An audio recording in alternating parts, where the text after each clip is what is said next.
Stroke our ego for about 2 to 3 minutes.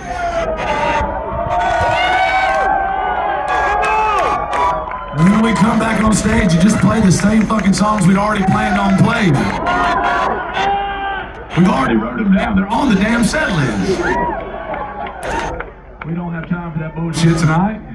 We're just gonna keep playing songs for you.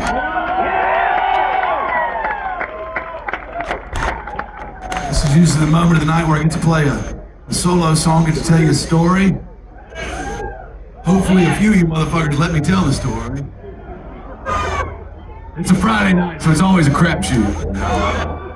Mondays, guaranteed attentive crowd. Fridays, coin toss. So we're gonna try it. Going, I promise.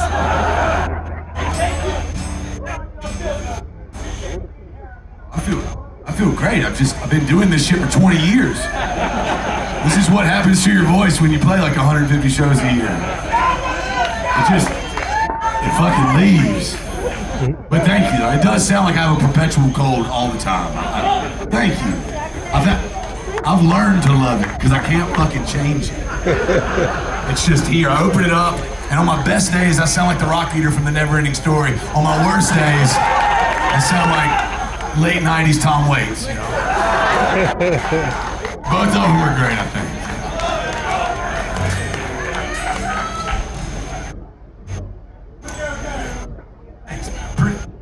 I wish I could get those kind of reviews. Pretty old. Thank you, sweetheart. I appreciate that. Yeah, she sounds pretty. That makes me feel good. I'm a big old sweaty mess. That makes me feel nice. I don't think you stand outside for 3 hours and not be a sweaty mess. How are you doing? You good?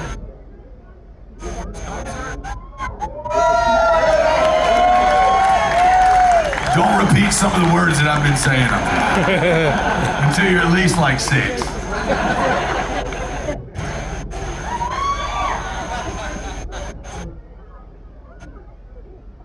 Tennessee! It's good to be here, man. Like I said, I'm not blowing smoke when I tell you that I love this place. I love coming back here. It's like transporting into a completely different universe. Like, this shouldn't exist, but it does. And I'm very, very thankful it exists. Yeah. I'm thankful that a redneck from North Carolina can come to the middle of fucking nowhere, Alabama, and play for a bunch of rednecks in Alabama. And it be this. This is fucking incredible. August 31st of this year, I will celebrate 11 years in recovery.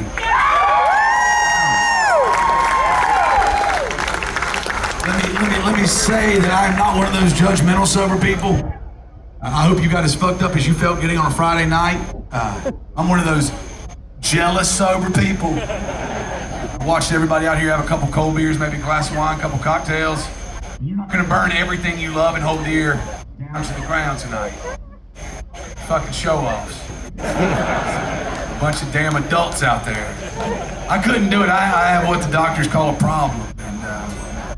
Glad I got the help that I needed. I'm still a shithead. I'm a shithead who doesn't have excuses anymore. And when I got sober, I found out it was hereditary. I found out that it's passed down. It's in your blood. It's genetic. But as a kid, you don't know what alcoholism looks like. You don't know what drug abuse looks like. As a kid, you just know 2 things. You got cool uncles. You got lame uncles. My dad's side of the family, they were the lame side. They were the regular old run-of-the-mill rednecks. They worked hard jobs. During the week, they took care of their one family. They drank cold beer on Saturday, went to church on Sunday. Lame. I had an Uncle Clarence on that side. If the name alone does not tell you what side of the fucking fun spectrum he fell on, let me tell you. He was a highway patrolman for the state of North Carolina for 40 years. That man didn't laugh, smile, tell jokes, didn't season meat properly, gave shitty Christmas gifts. Lame. But my mom's side of the family, they were the fun ones. They were the kind of rednecks you make reality television shows about. They fist fought each other in the front yard. It was awesome. all of my uncles on that side, though, my favorite was Uncle Benny. Uncle Benny was the coolest motherfucker that has ever walked the face of the planet. And the reason us kids gravitated toward Uncle Benny was because he treated us like an adult. He'd get down on one knee and he'd talk to us. He'd ask us how we were doing, how our day was going. And then he would proceed to give us cold beer. And friends, I don't know when you were 8 if one of your uncles gave you entire cans of cold beer, but that's the cool fucking uncle. We were like a little militia of lost boys, just running on Coors Light and anger and rusted machetes. We'd have done anything for that fucking man. But then one of my cousins snitched on us and told my grandma that Uncle Benny was giving us cold beer. She called him a bad influence and stopped inviting him to stuff. You think that stopped it? Fuck no, even a drunk knows when Christmas and Thanksgiving are. He just showed up late and uninvited. And every year the parents would always be like, there's no way Uncle Benny shows up this year after what happened last year. And us kids just start looking at each other like, he's coming. And then some other parents like, I promise you there's no way he shows his face after that nonsense he pulled last year. And us kids are just like, the fuck he won't. We just go out in the front yard and we wait for it because we know that chaos is coming. We don't know when, but we know it's coming. My grandma, this reminds me a lot of my grandma's house. My grandma lived about 1.5 miles, 2 miles down a dirt road. And from her front yard, you could see where that dirt road ran perpendicular with the state road, the paved road. And if anybody turned onto that dirt road, you saw them coming from a good 1.5 miles away. And if they were normal, law-abiding citizens running the speed limit, it would look like a car turning onto a dirt road, slowly pedaling towards you. But let's say you were going 75 miles an hour when you turned on that dirt road, and you were a little fucked up. Then it was a little dust cloud at the end of the road. That's what us kids were looking for. We're not looking for a car, we're looking for a dust cloud. One kid would see it before anybody else, like a fucking shooting star. They'd be like, look, and we'd look, and there it was in the distance. Little dirt cloud vibrating on the horizon. And we knew to shut the fuck up. Because if you got quiet, you could hear Benny before you saw him. If you got real quiet and there's no breeze blowing through the trees and no critters making noise on the ground, you heard Benny coming. Taking care of business. Every day, taking care of business. And as that BTO got louder and louder, that dirt cloud got smaller and smaller. And me got about 1 mile away from the house, and out of that dirt cloud popped Uncle Benny in a Trans Am. Because 1, of course he drove a fucking Trans Am. 2, T-tops out, year-round, 0 fucks that man gave. And for the next mile, it was like a drunk Forrest Gump just waving out of the top of that fucking car, and he's fishtailing all over the road. You have no idea if he's gonna put it in a ditch, is he gonna hit a pedestrian child? Who fucking cares? Benny's here! And then he gets right up to the end of the dirt road after that display. And he slams that e-brake, slams the brake, turns the wheel, and gives a little bit of gas, and he shoots up that hill. And then for the next 30 yards, us kids are staring at the front of that Trans Am, coming straight at us, going about 35 to 40 miles an hour.